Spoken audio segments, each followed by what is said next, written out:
under the table just in case I'm going to top her off at some point. I got really nothing to do after this. See, I hope you're recording. That might be a lead-in. Like, you gotta get these things, good job.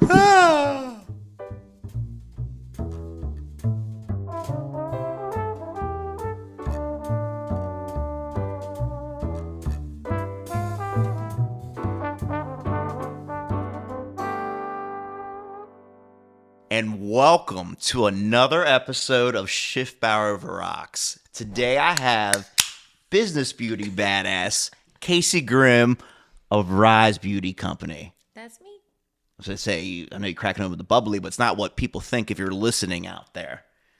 It's sparkling water. And I'm double fisting. You are double fisting. We're rock stars. We really are, though. If you're an entrepreneur, you gotta embrace some kind of rock star mentality. You really do. Even if you're not like hair metal, crazy Brett Michaels rock star, you be Joan Jett, badass woman, or you just be Lenny Kravitz, be chill and do your thing. I'm like a firm believer where, I don't know, I'm just spitballing right now with you before we really get into it in your background. But don't you feel like sometimes you have like a business alter ego or mentality? Absolutely. Even if you're yourself, it's just like you're putting this like almost like cape on. Yes. At least I feel that way sometimes. I often reference putting your cape on. Often. Really? Yes. Okay. Yep. We do some real superhero shit sometimes. I think there's magic in delivering results for your customers and clients where they have no idea what it took to make it happen. Yeah. That's the real magic into it. Absolutely. But let's get into it. Tell me more about how your entrepreneurial journey started, Casey. Let me think. Because see, when you say how my entrepreneurial journey started, that goes back way before Rise Beauty Company. That's okay. It's always usually how it starts. It's not the end or where you're at. It's not usually the beginning. It's something else that started beforehand. Yeah. So I don't know if you knew this. You probably do. But in case anybody else doesn't know, I was in the Air Force. I joined the Air Force when I was 18, right out of high school. Thank you for your service. It was my pleasure. And as I was leaving the Air Force, I needed to make some decisions about what I was going to do outside of there. So I had gone to aesthetics school and received my esthetician license. And but I chose to move to Atlanta because I had never lived in a big city. One of my best friends was living there, and I was like, I'm going to check this place out. Something different. Yeah. So I went, and I couldn't transfer my aesthetics license there. I got my personal training certification. I was also a personal training, a fitness leader in the Air Force, not a personal trainer, but a fitness leader within my squadron. So I had some background in that as well. And that's kind of where my entrepreneurial journey started, was with those two, the certification and the license. And I have been basically self-employed ever since. Mm-hmm. So I wasn't able to transfer my aesthetics license to Georgia, so I started a skincare company with my friend in our kitchen. So I'm about to say, in the kitchen. Mm-hmm. So what even provokes you to like, I'm going to start it, like, we're just going to, fuck it, we're going to do this? Her and Martha Stewart crafting beautiful domestication, and my wild scientist esthetician brain that had all of this knowledge of ingredients in skincare, what was good, what was bad, what we should or shouldn't be putting on our bodies. And we just kind of married the two things. And next thing you know, we had on aprons and we were mixing up some goodness and jarring it up and then slinging it at trade shows. Trade shows? Yeah. I have experience with trade shows. In a former life, I love trade shows. Yeah, they're a really good time. You meet so many people. Yeah, all from around, not the country, the world, depending on where you're showing. Yeah. So I used to go down to High Point, North Carolina, twice a year. Really? Sold home decor. Okay. So they had a big furniture show down there. We slung our little scrubs at a trade show in Hickory, North Carolina, which isn't too far. No, not too far. At Central still. Not too far at all, yeah. Did you ever do America's Mart down in Atlanta while you're down in Georgia? I did. There was like a flea market down there that I used to go to, but I don't remember what it was called. Okay. I don't know if that was it or It not. could be related. Where America's Mart, it's like part of like one of the expo centers downtown Atlanta. Okay, no, that wasn't it then. Okay. No, this was north of Atlanta. I don't remember where exactly it was. Trade shows is a wild dynamic because people are there for really two reasons or three: buying, selling, and or making relationships, building relationships. It's really cut and dry. Where like of course you want to build a rapport with people, but it's very transactional, even if you don't necessarily have a transactional product or service. Transactional and fast paced. Yep, like hey, like we could do a deal. We're gonna send you terms in a couple weeks. Yeah. I'm gonna view these other booths what I'm looking for. Mm-hmm. Buyers typically, at least from my experience, they kind of know what they're looking for. Mm-hmm. It's like, and then they're on the hunt for it. Yes. Yeah. It's tough to grab attention if you're not their target. Absolutely. So I was goodness, I guess I was about 28, 29. And at that point, I would say I had no formal sales experience, but we had a saying. So in the Air Force, I was a meteorologist, and we had a saying. That's a fun fact. Get out of here. And today is going to be how accurate? shitty outside. How accurate were you? Because I feel very accurate. So very accurate. Air Force weather. I'm going to say this, and I don't care who gets mad about it, but Air Force weather professionals are the best in the world. We are the trainers of most great meteorologists. Like it is a top-notch program. So I was very accurate. I was an award-winning meteorologist, and it was. You need to flex that more. That is a fun fact, ladies and gentlemen. I was an award-winning meteorologist, and I held the position of lead meteorologist for all of the Central Air Force Theater of Operations. It was an incredible job. I was very passionate about it. That got me in a lot of trouble, but a time or two I cussed some people out. I probably had no business cussing out. But you know what? I tell people sometimes you got to ask for forgiveness after you do something, right. rather than just not doing anything at all. Right. No, it was really fun. But so back to what I was saying. In meteorology, we say that it's a sales job. Yeah. And that's interesting. And when you go on with that. Yes, meteorology is a sales job, friends. So especially in military meteorology, weather intelligence operations, a lot of time we don't usually use the big word. We use our small chunky words, right? So weather intelligence operations, usually it's a sales job. And a lot of times you are selling something to people that they don't want. So when I realized that I had nothing to fear in the sales arena because I had literally done my job with mortars hitting the forward operating base that I was on. I had sold shit weather to a general and other commanders that are battle planning professionals. They didn't want. I knew I had done that.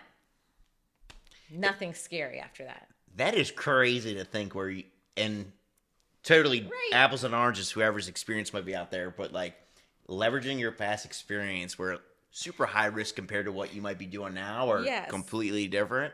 It's just like, it really doesn't matter at the end of the day. I'm gonna go fucking sell this shit. Nothing is scary after that. When I realized, oh man, like I'm literally battle tested and I'm a badass.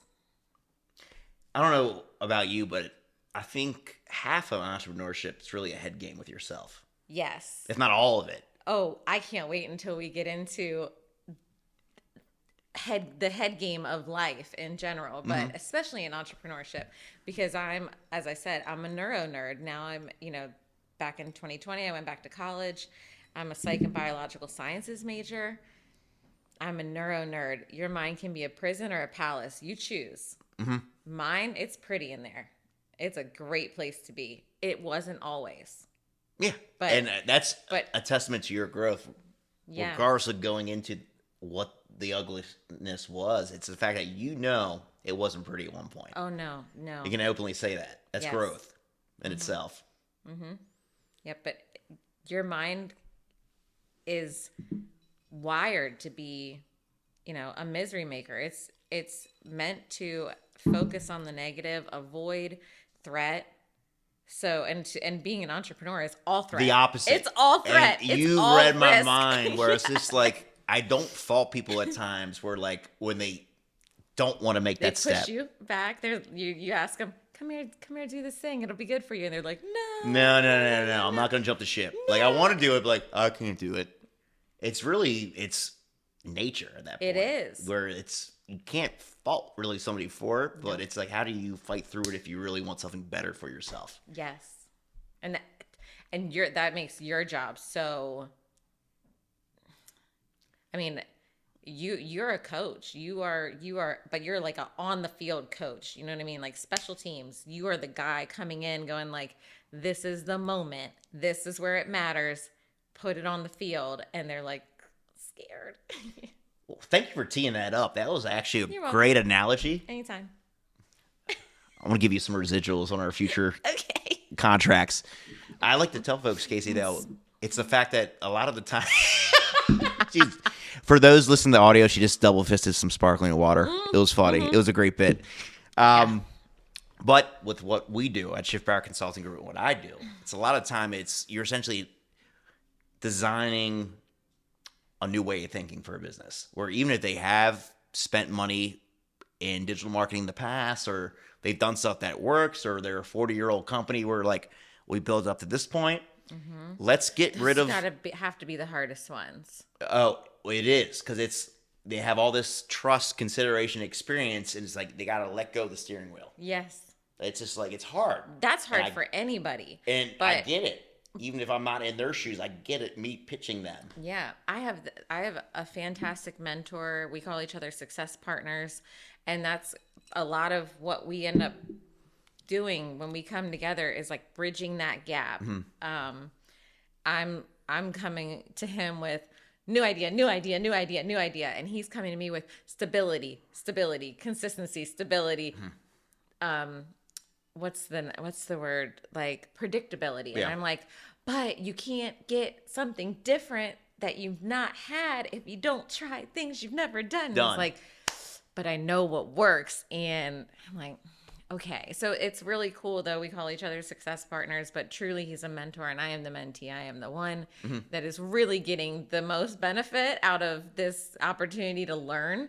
But it's really fun to see him explore and research all of my things. I'll send him an email. Yeah. Like, what do you think about this idea? And he'll say, well, I looked up this, that, and the other, and I learned so much. From a perspective standpoint. It's really rewarding when you can have a relationship, whatever you're a mentor or mentee to someone. Because I feel like the mentor could learn just as much as the mentee that they're essentially giving advice, or if someone asks them for it. It's just like, what kind of experience I get for someone who's younger or doesn't have the experience where like they want my knowledge or experience? What am I learning by teaching them? Well, there's a couple of cool things to that point. One, I told you already, I'm a podcast learner. I love to listen to podcasts. So I love Dr. Peter Attia. He has The Drive with Peter Attia.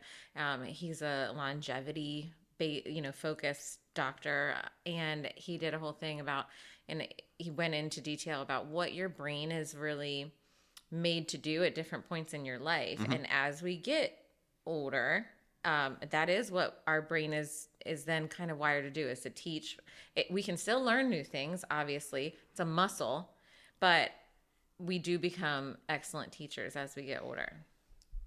First time I ever thought this, just shooting the shit purely with you, Casey. I feel like that comes back to like the really like nature aspect of fight or flight, where like I'm getting older as a human being. I need to share the shit to protect my tribe or whoever my community is. If they're seeking it, or I feel like I need to share it before I pass on, or as I'm getting older with these experiences. That is an excellent theory that I'm sure you, my ADHD will be up half the night researching, and I'll let you know. I'll get a message from you at like 11 o'clock, like on Instagram, like, Paul, check out this TikTok link. Guess what I found? Yeah. Say, I've known you for a couple years now, so we've always had a relationship like this, which is cool. Yeah. Typically, we're Paul and I. If our conversations were just purely like a storybook, it was just pictures. It would be two people like high fiving and jumping off of a cliff into the deepest trench of the ocean, grinning. Like, because that's how we do. That's how we do interactions. We see each other. We're like, "Hey, how are you? High five, cool, yeah." Do this fun thing, and then boom, deep talks. What are you doing? With Right your business? into it. What's going on in your life? Tell me everything, good, Yeah. bad, ugly. Yep, I love that. Those types of interactions and relationships energize me. It's the most rewarding, in my opinion, when you meet people. Yeah, I agree. But I want to shift gears a little bit. So you started trapping out a kitchen in Georgia. I made it a very like rap reference, like almost. Yeah. But to bring it home, early stages of your entrepreneur career started off that taking things that you did in the military, meteorology. So Realizing I had an incredible skill set that I could apply to really anything. yeah, so how did those experiences actually manifest to the initial stages or birth of like Rise Beauty Company? Gosh, okay. Let me think here. So That's okay. So then I end up going from Georgia to Florida. Followed a wonderful man on down to Florida and met some really amazing entrepreneurial women down there. My good friend Suzanne Shamblin, shout out Skin Science, Tampa. I love Tampa. Oh, it's the best. I think it's the best area of Florida. I can tell you that meteorologically it is. You can look those statistics up. Fact. Science. It is. So Tampa is the best because science and also all of my great friends down there. But so we ended up down there and I was able to transfer my aesthetics license down there. And I happened to meet Suzanne on the day that she had left a very stable and lucrative position and went all in on herself, her LLC, her brand, Skin Science. And at the time it was Skin Science by Suzanne.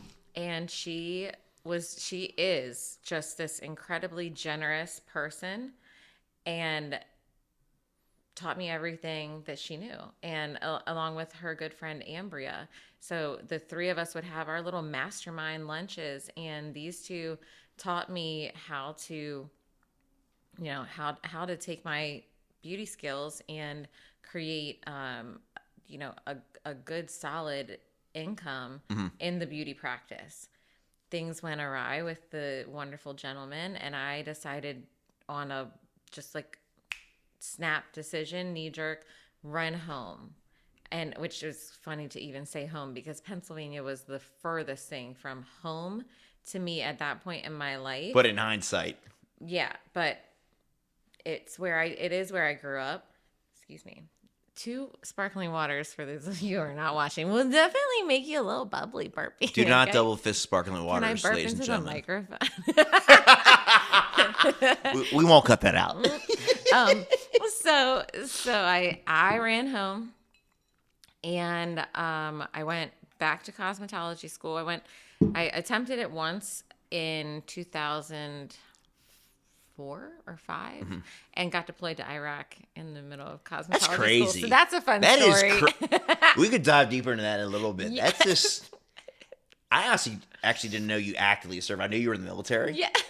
Actually, I may have known. I didn't know the I don't details know. of how you actively serve. Yeah. That's crazy though. Yeah, in the in middle. itself. Yeah, it is in the middle of beauty school. Like Like the psychological okay, shift I now I'm can't going- fathom. All right, let's strap it up. We're was going over. Wild. Yeah, it was really crazy. It was wild.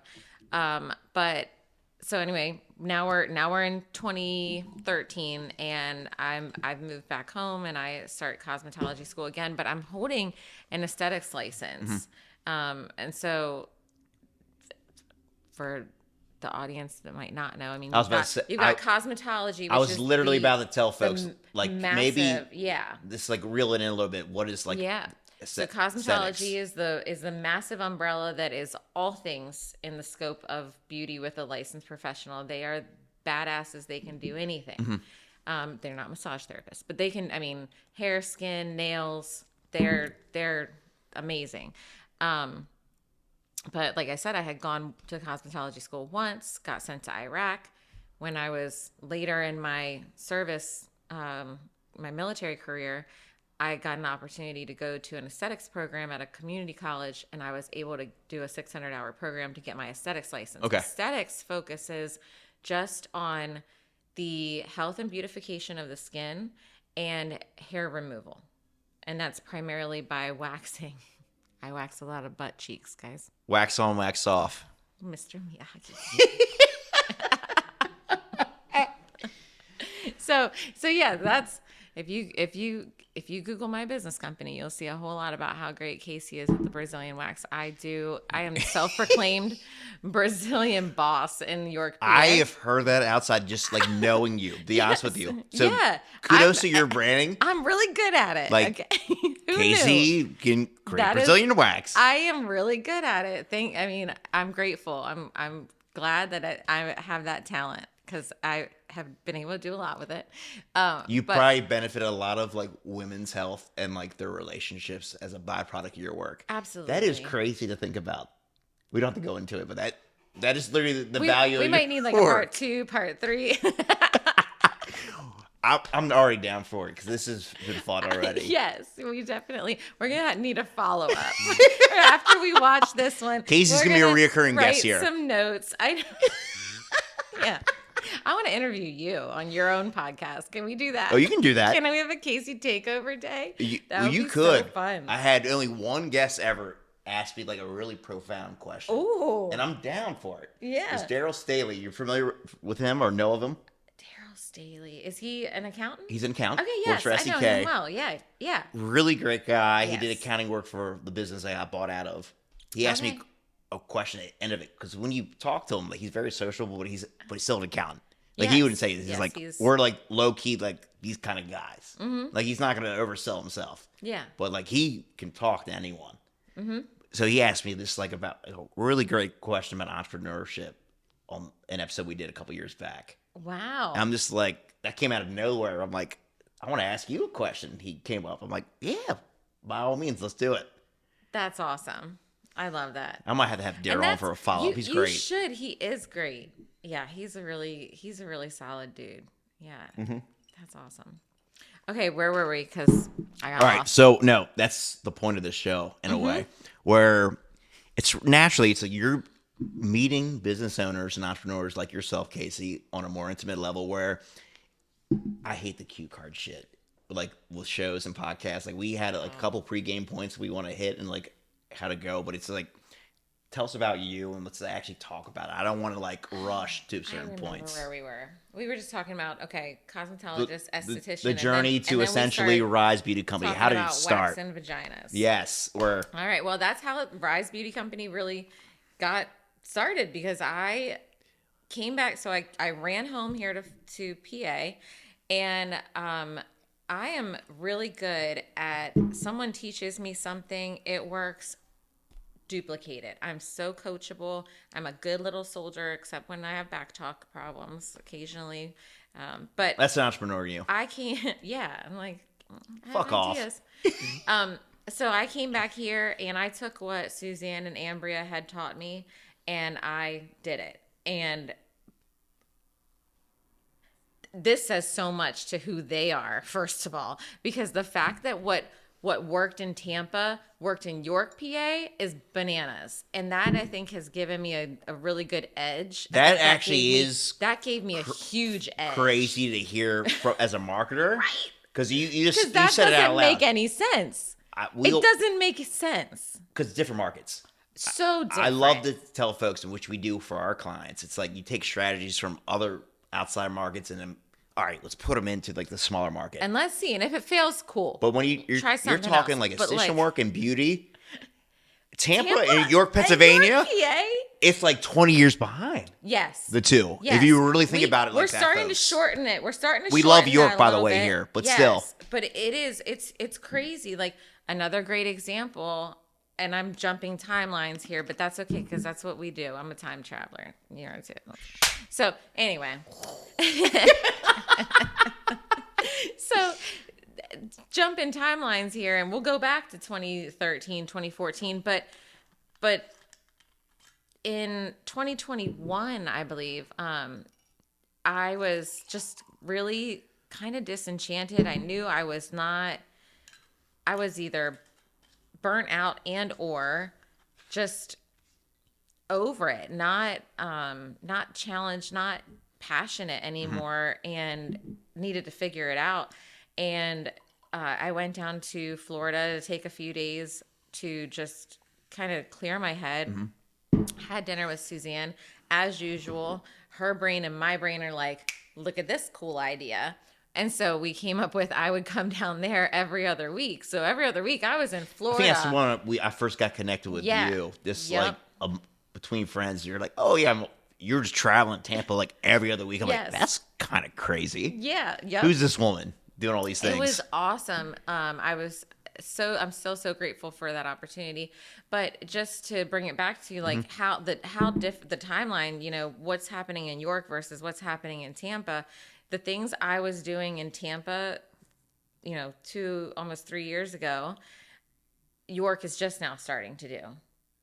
So it just further drives our point home that it's wild that what worked in Tampa to build a business worked in York to build a business. From a trend standpoint, and that's common more even outside business or certain industry types. It's typically bigger markets or bigger cities. They have more resources. There's more of a technological edge, and like I might have just made up a word, technological. I don't think it's a real word, but okay, we're gonna keep going. And then like financial capital. It's just like so all these things are happening depending on your industry, but usually it happens first. And like exposure. Yep. Because we know, right? Mm-hmm. You're probably going to tell me a better rule, but no, you go first. But my little like beauty girl badass layperson rule though is that someone has to be presented something at least 3 to 4 times, and you know, before they are going to be a fuck yes on it. Oh yeah. No, it's like. And so, when you have when you're in these other big markets, you know, down there, you have beauty spa next to beauty spa, next to beauty spa, next to beauty spa, next to beauty spa. And they're all, you know, so people are seeing so much more, you know, they're being presented ideas more so than up here. And then I came up here talking about, y'all want to get your coochies waxed? And this you want to get your coochie? The land of meat and potatoes and sweatpants and Uggs, and we hide our we're freezing half of the year. Why do I need that, Casey? Like maybe I need this hair for survival. This is Pennsylvania, you know, like in Florida. Yeah, of course everybody was waxing everything. They wear thongs on the beach if they wear anything at all. Like it's actually almost a need down in that kind of climate and marketplace. Right. Versus up here, it's just kind of like unless like I'm not really dating or even if like I've been with my boyfriend a while, like I'm not doing that. Like people were like, what is that? Well, here's what's going to happen. You're going to come in, take your pants off, climb up on this bed, and then I'm going to use this nice warm wax to forcefully remove every follicle of hair from your private parts. What? And then pay me?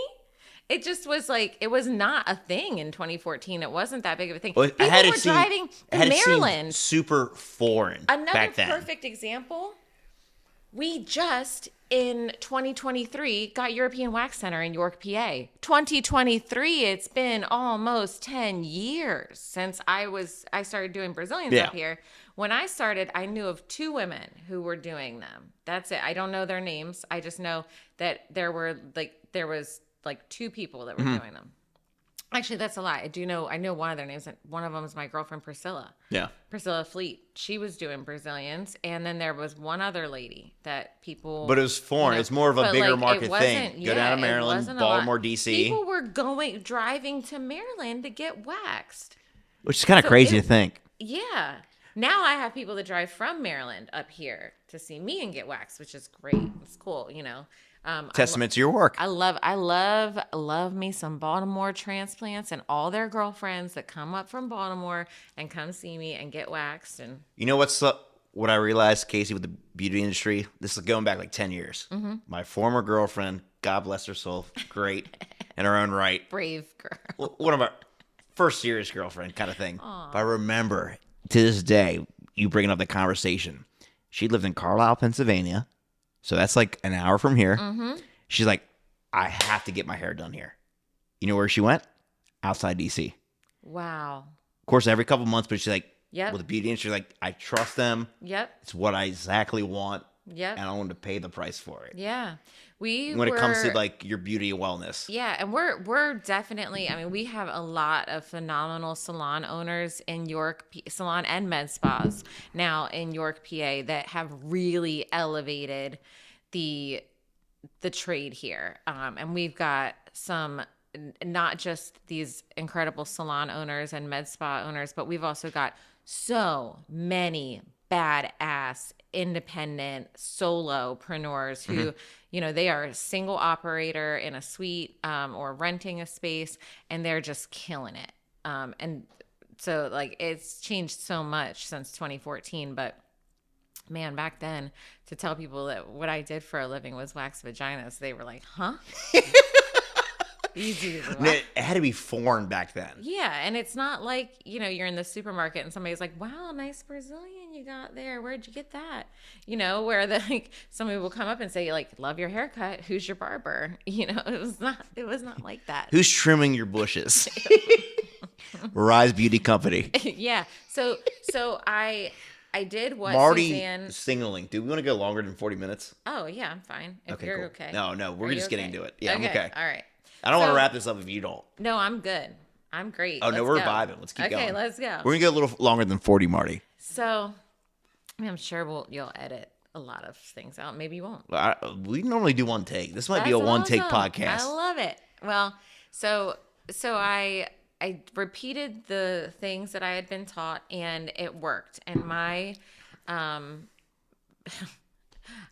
so during my first year, I was pregnant, so not working a ton.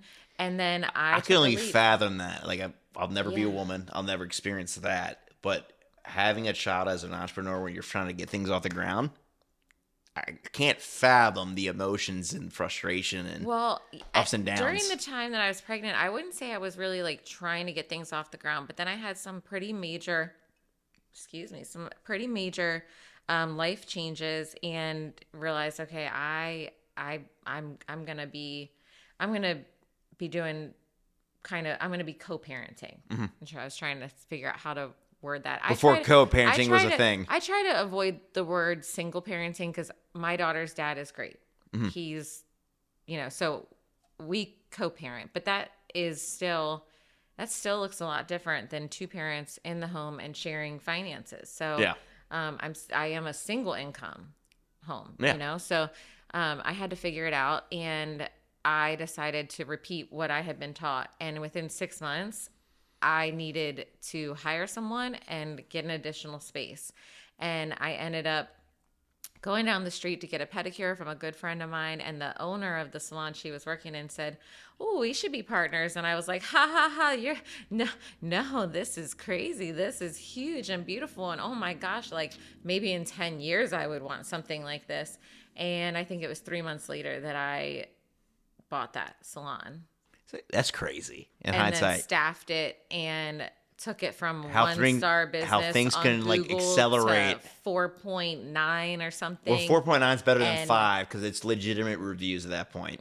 Yep. And $30,000-$40,000 months, which, you know, there's a lot of 7-figure salons. So, but that was for the time and the talent.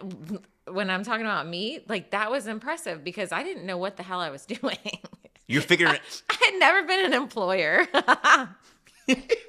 Turns out I don't like doing that. That's why I'm You're not just an kind of employer figuring it anymore. out as you go along, which Yeah. almost every I entrepreneur had 24 does, people on Casey. staff at one point. Like That blows it my was mind.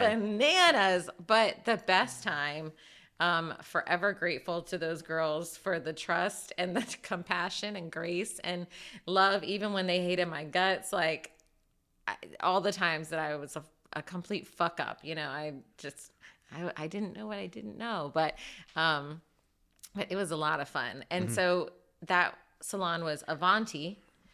on Eastern Boulevard, and it took me a couple of years to figure out, because I did this all so damn fast. Like, I did not even know, I didn't even have a name for my business when I took that over. So it just left at Avanti for a little while, and I tried to build a culture around that, and it just didn't work for me. And I realized kind of one day it had become apparent that my brand as a business owner, as an employer, was, certainly not a manager and not a boss. Yeah. Really. Like, for myself, yeah, I'm a boss bitch. Of other people, absolutely not. I'm your cheerleader, I'm your coach. Yeah, but in your corner. But yeah, so it became apparent after several people had come, been attracted to that space and worked in that space for a while, that it was a place of empowerment for women by women. And so that's where Rise came from. So that's where the inspiration, the name, the empowerment aspect. So tell a little bit about Rise, where it's gotten to this point, where it is now, where you want it really to go. Let's talk about that. We'll try to make it like quick and snappy about, the 6 years that Rise was. You can go into it if you want. Don't make it quick and snappy. 6 years of so much adventure, so much excitement. Oh man, a lot of failure on Eastern Boulevard. And I realized, I guess it really, in 2020 is when I started to just kind of dismantle my life piece by piece by piece. Because I kind of, I was waking up to realize that I was really not happy, and so I just started going all in on putting myself back together. And the more that I did that, the more I got in touch with myself, I guess, authentically, and got to a point where I realized I had to make a lot of hard decisions, and start to do things differently. And so it was, I had that space on Eastern Boulevard for 6 years, and then I realized, I really don't want all of this. I don't want this grind life. I don't want to be in here. And that's not fair to these people who need and deserve. I shouldn't say need, because I had rock stars. They did not need leadership. They deserved leadership. And I was not showing up as a leader. You weren't able to at that point. I was not. It was something I don't want to say fake, because I loved them so much and I wanted to show up for them. It was beyond putting the cape on. It was just you're forcing yourself to do something that I don't want to do it anymore. Yep. I just I didn't want to do it anymore. So I started to dismantle that. We went to a space sharing rental model for a bit, and then just with their support, finally gave myself permission to pivot, because clearly I didn't quit. No, you're here right now. Yeah, and the brand's which is funny. I do want life. I've set the record straight a few times, but we'll set it straight here too, just because why not? It's the tea, right? Easy. And we like tea. Tea. But it's there's a I wouldn't say common, but there is a bit of a misconception that maybe I was closed at some point, and I was never closed. What I did was so graciously and gratefully, two women who are beauty professionals here locally, very successful, who very much want to be employers and are cut out for it, and are businesswomen also, partnered and took over the space on Eastern Boulevard and continued. And they first of all, they completely beautified the place. It was beautiful already, but they, in their own vision. Oh my gosh, it's really gorgeous now.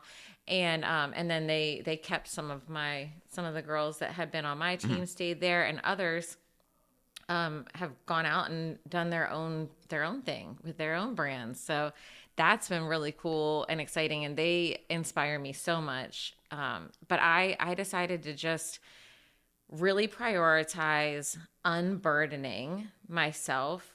So we didn't get into this, and we can anytime. Today's probably not the best day, but my childhood, we're just going to sum it up as was fucked up. And then I went into the military you don't have to during a underscore time. it. Yeah, Fucked up. during a time of war, and fucked myself, a little bit more.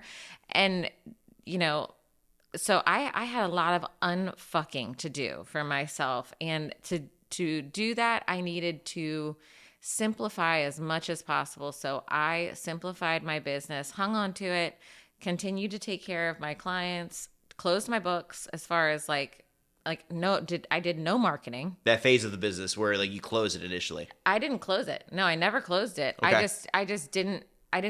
Wasn't opening my books as far as like new clients. Got I was you. taking Okay. on referrals, but no marketing. Scaling down. Yep, I scaled down huge. And then as if, right, like, so the intention was scale this down, simplify this so I can unfuck myself to go do other things that I'm feeling called Passionate to do. about. Not really taking into account how much pain that was going to be, because I had to grieve that completely. Like, everybody says my business is my baby and all of that. When but I got bought out of Casey, I'm interjecting, but tactfully when I say this. When I got bought out of my former business, I essentially, it was a forced buyout. I remember crying. Yes. Hysterically. Right? Now I did it when I was a man, like when I knew like it was over. Or Right. like I had I like pursued a bet. buyout because I had an issue with my former business partner. I bet. Like I could stuck it through, but like it hurts wasn't logical so anymore. right. I cried like a baby. It might have been the most distraught I've ever been. One night. And now as you sit here today, right, you're like, it was good. It was for the best. Good. It was for the best. And here I am, and this is better. But in that moment, you're like, You thought this your world fucking hurts. You think your world's this over. Is so like it was so hard. And I wanted to bring up, and I'm going to bring it up now. Yeah. With you redesigning your business the way you want. And I think that's what entrepreneurship is from a success standpoint at the end of the day. It's not driving around in a Rolls Royce. It could be. But I think more importantly, success in entrepreneurship is when you design a life that you want to live. Yes. It regardless of what that looks like for you. Exactly. It could be different for Casey Grimm. It's different for Paul Schiffbauer. Exactly. Different for you out there. But it's how, if you're living a life that you want to design as an entrepreneur, you're doing X, Y, Z. To me, that's success. Yeah, as an you entrepreneur. know what success is? And so I've started this. I practice a ton of gratitude. You got to when you have a lot of. I don't take anything I have for granted, even if I've done the work. Still, right. So, but I take these little moments to just, even if I only say it to myself, this is success for me. And like I posted something the other night. I was just like laying in bed, like just holding my daughter, and I thought, this is what success is for me, because what it was like being a parent that had the emotional and physical energy and availability for my kid. That is hard. Like, parenting is fucking exhausting. It's hard. And when your life or your work or whatever, when you have all these additional stressors and things that can take your energy, but you have these tiny people that want your attention. Yeah. But they don't And understand so, what you're going through. Man, to just realize that I have created a life where I have emotional and physical energy and presence and joy for this kid. It's the most successful thing in the world. Like, if that's all I get, I did it. I'm so happy, But yeah, so I'm all like, okay, to just not TMI, but extra info. Like I went into this whole like intense PTSD program with the VA, the Veterans Administration, phenomenal therapists that I have there. I was doing EMDR. You got to do whatever you have to do Yeah. to make you better. I have no shame in anyone's game. No, if they're looking to be healthier. Right. I was, going in and doing all that stuff on like my childhood trauma, my military trauma, and just and thought, okay, so like this is the right thing to do. Let like this big physical space go. Let the title employer go and go back to being single operator, which felt like going in reverse, because I also literally went back to renting the space that I was in before I bought the salon at 2858 Eastern Boulevard. So I literally went back to renting space in the same building that I was at before I went all in on this big space. So I was like, I'm really going backwards here, but this is for my healing, not realizing what kind of dark night of the soul that was gonna be. Like, oh man, because I've always been a performer, an overachiever, just excel, be the best.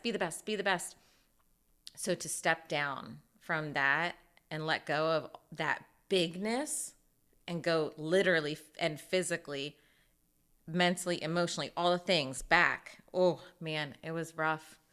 It was really freaking. It's like it probably to be like a death in some way. Yeah, it was rough and it was sad and it hurt, and I missed my staff. Like, they were my best friends, my family. I'm not afraid to cry on camera. I'm not going to, but if I do, I do. But like, man, I missed them. You do whatever you have to do. I missed them so much. It was so intense. So what does rebirth look like right now? Yeah, right. So I did that, and I went little again, and I just held on to the very minimal, and I stayed the course as best as I could. And this is what mental health looks like for me. The past however many years, because and for everybody that's not watching, my hand is doing a really obnoxious waving motion. Hard. We're like the creep, the like tube man. We're doing all the things. It's really wacky. Okay.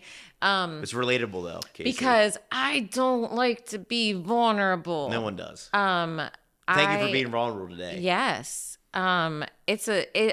I realize, I know logically it's a strength, right? My Instagram, Courageously Casey. The name Casey means courage. If you look up the name, and I was told that my whole life, Casey means brave. Casey means courage. And so, like, for whatever it's worth, I guess it made me badass enough to really take some hard licks in this life. Like, not the good kind, okay? Like...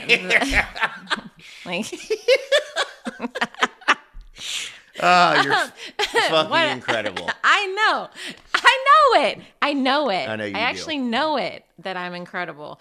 But for a while, I was not knowing that. I was like, I'm a failure. I'm, we all a victim, abused. Like, man, when I simultaneously opened all the boxes, right, and started looking at all the childhood trauma and the military trauma, and then let go of the business, which was my big, shiny, I'm great. This is me. I'm good. Win. Look how good I'm doing thing, which I was not doing well at. I wasn't showing up well for my team. Like, and that I'll forever, not love that that's what it is, but it's what it is. But I took that time and I just really processed all my not all my shit. I don't know if you ever get to process all your shit. It's a never-ending process. Well, and that's also a good thing. Like, some shit doesn't need to be processed. Just leave it in the fucking box. One of my good friends, David Group, who's also from York, PA, amazing cosmetologist, beauty educator, phenomenal, just great human. When I would confide in him, because I'm very friendly, but I don't have a ton of close friends. I know you don't. There a lot of people. I know you don't. No, and a lot of people, they think that they really. I don't either, honestly. Yeah, a lot of people. I'm very sociable, but it's like you have layers of how you know me. Yes, exactly.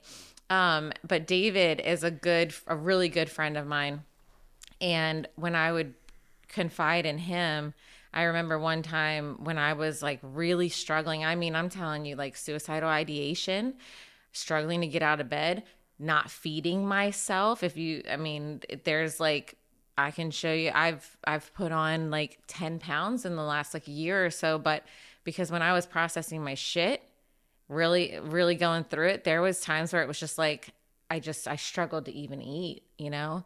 So anyway, when I remember telling David, and David was like, look in the box, but don't stare. I was like, fuck, okay. All right, but there's a lot to look at. He's like, I don't care. Close the fucking box. Put it back. Still gonna be in the box. Come back to it later. Don't stare at it. It's you know, because I was like, shit, that's really cool. Okay. So that was really helpful. And you know, slowly but surely I started to unburden and get past. And then it was like,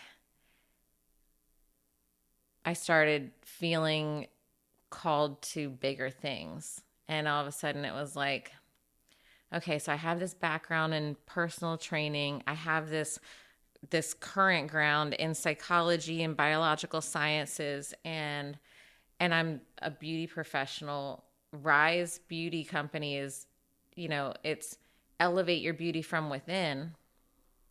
And I do intend to like put some of this out more publicly. But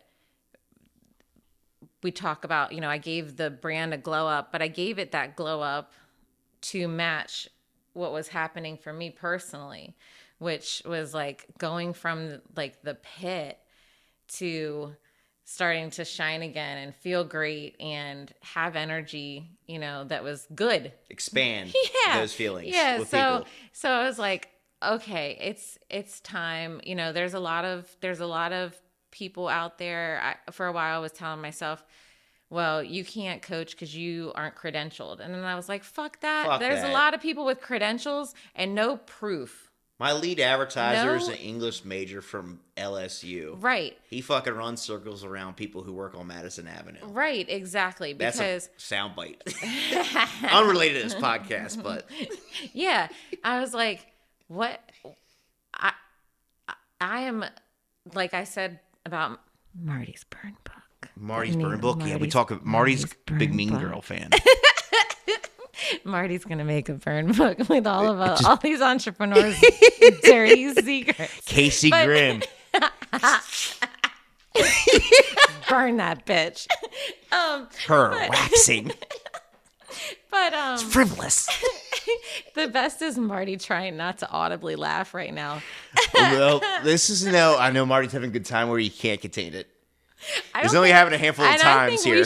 I think also that we should protect Marty at all costs and never let anyone see his true identity. Marty, you've never been really on camera with these podcasts yet. Nope. I mean, I have once before. What was that one time? The Christmas special? Oh, the Christmas special. That's unlisted. Oh, yeah. We had to unlist that one. Oh, God.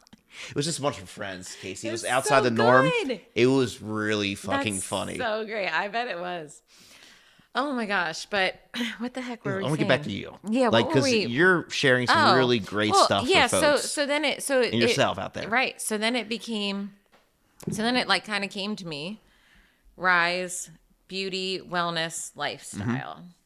And that just it was just in my head, you know, every day. And I, you know, man, people really open up to you when they take their pants off and open up to you. We call it butterfly. The first position of the Brazilian wax is butterfly, okay? Casey, I never thought about it. You hear about like intimate relationships like with financial planners and real estate agents. Like your hairstylist, therapist. When I'm like buzzed, ain't nobody like your cleaning, esthetician. Your esty bestie knows everything. When you're seeing like all the crevices. Yeah. That's something else, ladies and gentlemen. I know all the nooks and crannies, okay? Literally. Yeah. So, so yeah, there's this joke with a lot of my clients who have also, many of them have become good friends. And, you know, when a person comes in and it's their first time in my space, and it's usually for Brazilian wax, so I do a lot of them. I'm only working like 2 days a week in the treatment room, and there's months I do nearly 100 Brazilian waxes. Like That's a lot of coochie. I will do in your face 10 plus in a day easily. So I feel like you're like immune to it at this point, being a professional you are though. It's just hair and skin. Yeah, it's just hair and skin. But the privilege does not ever lose weight for me. Like Excellent. that people That's awesome. let me touch them at all. But Trust and also that consideration has to be. Yes. Also, I mean that. Wow. Yeah. I didn't even think about it like that with what it's you a do lot. on a day-to-day basis. Well, it's like in beauty, we have a thing where we say there's only like so many professions in the world that touch people. And we are right up there with doctors. Doctors No, touch I was literally people, thinking doctors. but You're just like right there. But I promise you, your doctor hasn't touched you as many times as your barber has. Yeah. No, that's a big thing. It's me as a man, like someone's got a blade Right. behind my head. Mm-hmm. It's just Yeah. like, what are you doing? And I see my clients usually every 3 to 6 weeks, depending on Similar the person. to like a barber or stylist. So like, yeah, they might be getting a pap smear so many, every so many years or whatever, but not every 3 to 6 weeks. Some people have sex less than that. Yeah. You know what I mean? Like realistically, some people are intimate, physically intimate. Because there's a difference. You have physical intimacy and then emotional intimacy, obviously. Two different things completely. That's a whole other podcast. That's a follow-up. Yeah. Dr. Groom's going to come out for that one. I'm coming for that title. Don't worry. I will have it.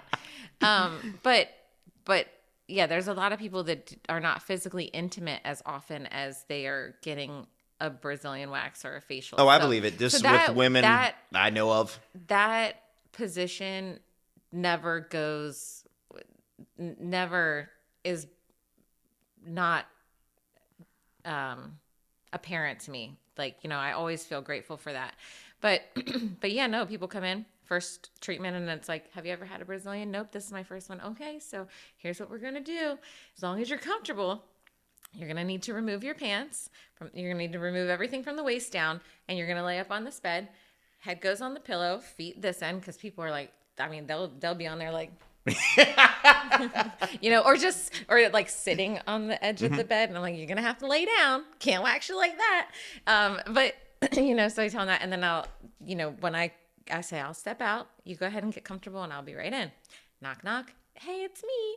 I come in, close the door, and I start talking to them. Okay, this is what we're going to do. And the first thing I'm going to have you do is bring your knees up, feet together, and then let your knees fall apart. And we call this butterfly. So make it real casual. Yeah. Or try to at least. Yeah, we call that butterfly. But there is something about that whole situation that, in that, even like a first time wax, people can just be telling you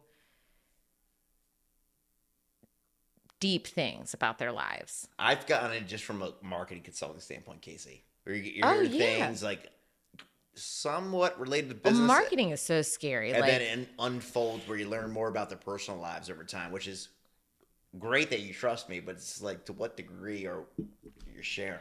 Right. But again, just like the weight and the magnitude of that trust that they're allowing me to have that physical access, the emotional access is... We good, Marty? Excellent.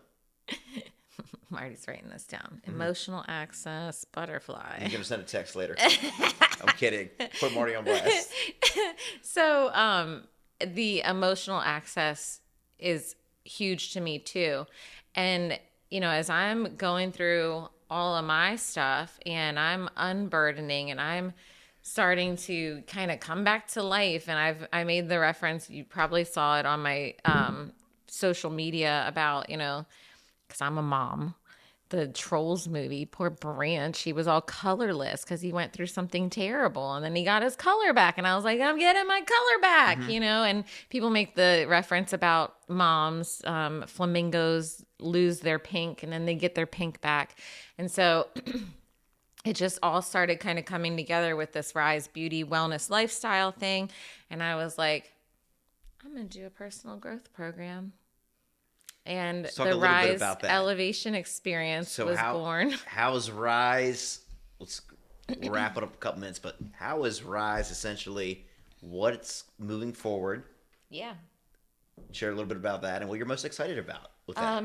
So I have one final question after that, but let's get there first. With paring down things and going back to solo operator and only like 2 days physically doing services, because I made my healing priority. Well, now that I have unburdened a lot, and I mean, I'm still in therapy. I'll probably forever be in therapy, of course. Everyone But- just seeks out some kind of therapy or at least feedback. Not even Yeah. therapy. I like to call it feedback. Yeah. From somebody. Yeah. Some kind of source. Oh, yeah. for Whatever it's sure. a peer group or like a defined mentor. Yeah. Get feedback Mm-hmm. on what you're experiencing. Yeah.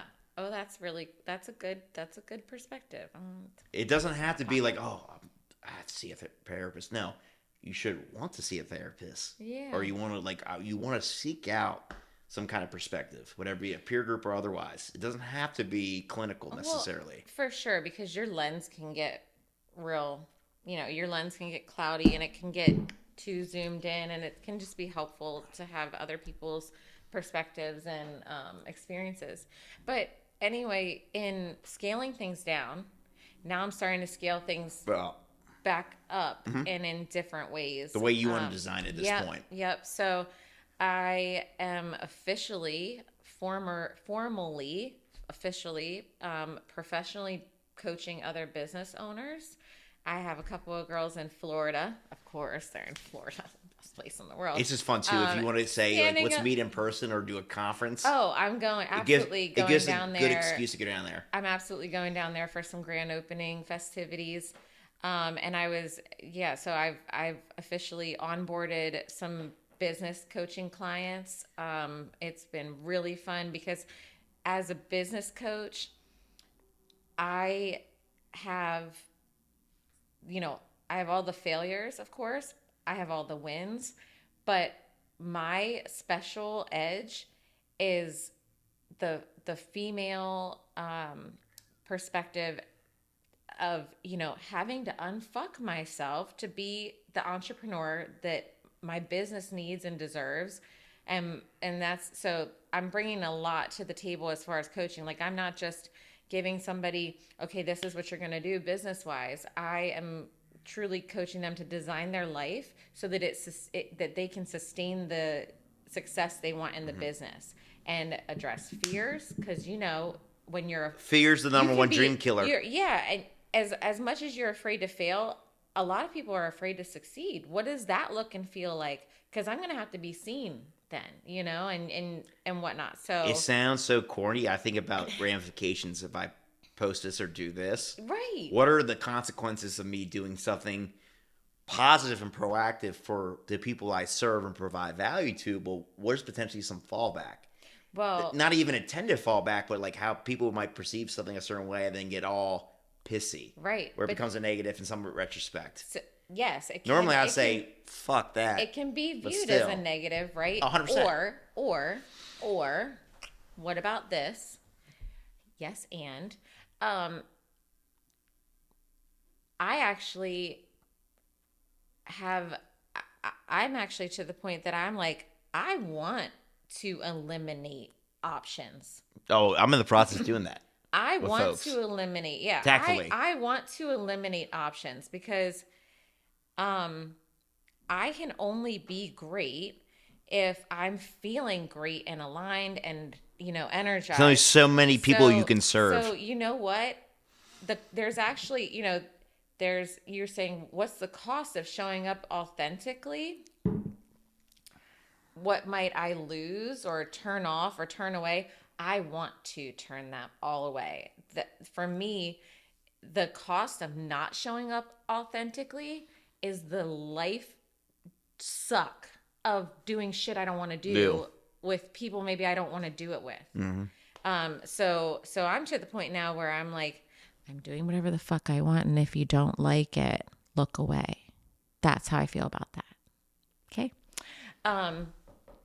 So I'm coaching other business owners. It's so great. I remembered that my favorite thing, I started, as I finally got done being sad and heartbroken over letting go of my position and that huge team that I had and everything, I was like, I was still going through the parts of what I missed. And I was actually... Beauty of working at a cigar shop or filming at I one. love it. I love it. I grew up here in the city. I love the sounds. But I was unpacking a bunch of stuff and I saved all of my notebooks. I'm very tactile. And I saved all of my notebooks where I would take notes when I was doing one-on-ones. And when I had 20 plus employees, I was doing 40 hours of one-on-ones every single month that were not about business. It was not about numbers. It wasn't about services. That's a whole fucking work week, Casey. I know. That's incredible. I know. 40 hours of one-on-ones and follow-ups. And you know what our one-on-ones were like? Let's imagine your perfect day. And it's your ideal day. It's not like margaritas on the beach. It's like, I had a slow morning. I'm just speaking from my own, you know what I mean? That I got up without an alarm. I had a slow morning. I got my workout in, this, that, and the other. I worked for 4 hours. I worked for 6 hours. I ordered dinner because I don't like to cook. I hate the way it makes my house smell and the dishes. Like, I hate it. I'm just going to say it. But, you know, so like, I was going through all this stuff and I found things from former team members and sent them pictures of the things. And I was like, oh my God, look at you doing the thing. Like, you're doing it. The stuff that they were dreaming about and whatnot, they're doing the things now. And I was like, not only am I a badass fucking salesperson, I'm a badass coach. I miss coaching. I'm going to go back at this. So I attracted some business coaching clients and I was like, I want to coach women. Yeah. I want to actually work with women and coach them in real life. I want to do this. And I don't need a certificate because I've got all the evidence. I did it. I have bins of books and proof in walking, breathing, hearts on fire, incredible women that gave me those opportunities to ask them the right questions. It's a burden if you don't share that knowledge with the world. Yeah. So I'm like, it's time. It's time. So that's amazing. Rise Elevation Experience was born. It's a 10-week program for personal growth for women, by women. I got some other badass coaches in there.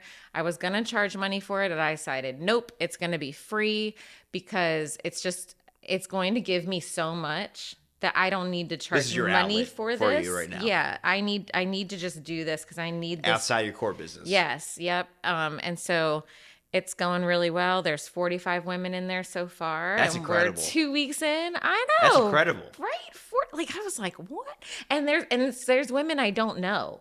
They're not people that know me personally. Not even first, second degree. It's just like, you just don't fucking know. Don't know them. Don't know them. No disrespect to them, but you just don't know them. Don't know them. Yeah, and they're real life people because I did have people do an application process, and so you're vetting them out. Did do some vetting because it doesn't serve anybody to not be aligned and or to be, you know, putting my content in front of my ex-boyfriend's ex-girlfriend that just wants to talk shit.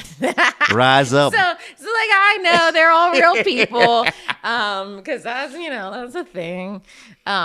So it's really cool. It's going really well, and excellent. That's where we're at. And I got 2 new girls sharing my physical suite space. 2 other estheticians that are their own bosses, their own brand. They are not my employees. They are just my teammates, and I'm offering them some coaching and training. But they're amazing, and they're badass beauty gals themselves. So it's good stuff. Everything's good. Casey, I've had a great time with you today, and it's very exhilarating hearing how you are redesigning your life for your ideal entrepreneurial experience and work-life balance with Charlotte XYZ. Yeah. But I got one final question for you. I'm ready. What is happiness at this point for you as an individual? It can be broad, but I'm curious with all the stories and experience you shared today. Mm-hmm. Happiness is this life that I don't feel like I need to run from. Mm-hmm. Do I want to live in York, PA? Not particularly, but I've created. Okay. Oh no, I love it here, but live here. I don't want to live here, but it's a thing I got to do right now. And that was really kind of pulling me down for a little bit there. And then I made this shift that I'm going to create a life that I love. Mm-hmm. And that's what happiness is. It's that I have created a life that I really love. Now that doesn't mean there's not bad days and not There's challenges. always bad of days. course, right. It's not But- all Right. roses, It's not even all if it is rainbows great and overall. butterflies. Right. But like just being able to be happy here, happy with the work that I'm doing, happy with the mother that I am, just enjoying my child. It's so good. That's happiness for me. A life I don't want to run away from. Thank you for sharing that. And honestly, thank you for coming on. I've had a great time with you today. Yeah, me too. Thanks You're for a having me. badass woman. I know. Thank you for No, I really know. For a little Good. while, I didn't As you think should, so. in your own right. I went through a period of time where I was like, I'm weak. I'm not funny. Like I think you're all funny. these different things, and I was like, where did that come from? But your mind can be a prison or a palace. Can be a prison or a palace, and I'm the motherfucking queen these days. With that note, be the queen and or king in your own right. Yes. However you might put, what crown you might put on your head, ladies and Yes. gentlemen. Casey Grimm, Rise Beauty Company. Thank you so much for coming on. Thank you, Paul and Marty. Hey, shout out. Check her out.